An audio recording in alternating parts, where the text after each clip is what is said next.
नमस्कार मित्रांनो, ही आहे एक वनस्पती जी निळे फुल आहे ते साप चावल्यानंतर मंत्राने आणि काही अजून करून लावतात.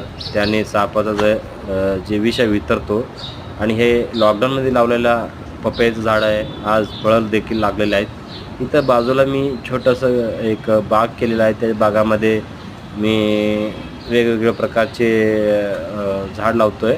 जसं मिरची आहे, हा बघा हे तुळस आहे. भरपूर काय असं मला आवडतं हे झाड लावणे. हा बघा अननसचा आहे आणि इथं बाजूला आहे बघा कढीपत्ताचं झाड आहे. याला 4 वर्ष झाले तरी देखील मोठं झालेलं नाही.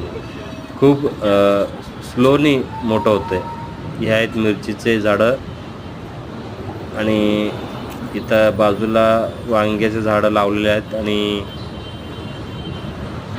तर मिरची लागण्यासाठी थोडं दिवस लागणार आहे आणि हे बघा हे लागले आहेत थोडे.